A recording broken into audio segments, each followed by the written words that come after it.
While visiting relatives, the boy was surprised to discover that his cousin, a beautiful graduate from a prestigious university, was willingly taking care of their grandfather who couldn't take care of himself, without asking for anything in return. At first, the boy was a bit shocked, thinking his cousin had ulterior motives and was just showing off her filial devotion. It wasn't until the day their grandfather passed away, when he only inherited a silver belt, that he learned their grandfather had left his entire fortune, including a mansion worth tens of millions, to the cousin who had been taking care of him all along. After the shock wore off, Jack remembered his own grandmother, who also lived alone and owned property. $1 million idea began forming in his mind. A few days earlier, Jack's mother had told him that his grandmother had also been diagnosed with colon cancer and had at most a year to live. She hoped he, as her grandson, could visit more often. At the time, he was too busy playing video games to listen for even a second. So the next morning, Jack showed up at his grandmother's front door. But the first thing he did was take photos of his grandmother's house, pretending to be a seller listing it online. When he found out it was worth a whopping $1 million, he started fantasizing about his happy life as a rich man. His grandmother noticed his arrival and opened the door to let Jack in. Jack immediately presented the beef soup he'd carefully prepared, hoping to make a good impression on his grandmother. But it turned out his grandmother had stopped eating beef long ago, having dropped out of school and only playing video games at home.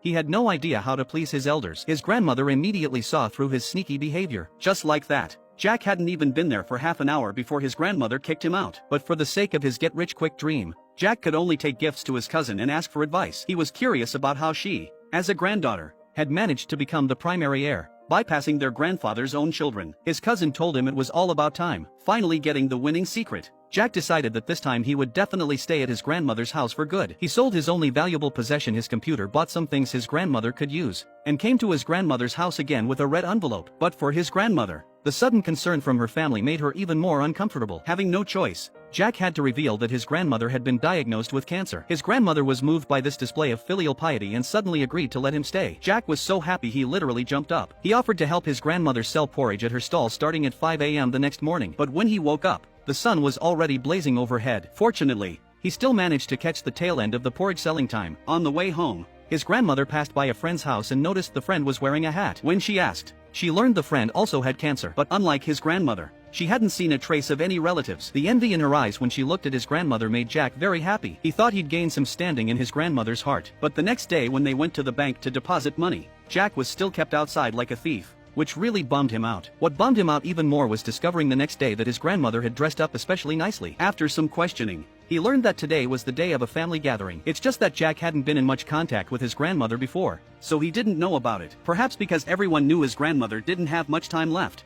this dinner was especially well attended. His grandmother happily brought out playing cards she hadn't used in a long time, wanting to play a few rounds. But both uncles said they had things to do later and would have to leave right after eating. His grandmother seemed to understand what they were afraid of. Seeing this, his successful eldest uncle took the initiative to say he knew a very famous doctor who would definitely cure her illness. His debt-ridden second uncle also said he would do everything he could to help. Even the eldest uncle's daughter said she would study medicine when she grew up and cure grandma's illness. What should have been an incredibly heartwarming scene made Jack, watching from the sidelines, very uneasy. Sure enough, what people fear most is exactly what happens. The next day, his mother specifically switched from the day shift to the night shift, saying this would make it more convenient to take care of his grandmother in the future. Jack tentatively asked, "Are you expecting something?" Clearly, Jack had already started seeing his mother as an enemy, and his mother's filial devotion had taken on a different flavor under his suspicious interpretation.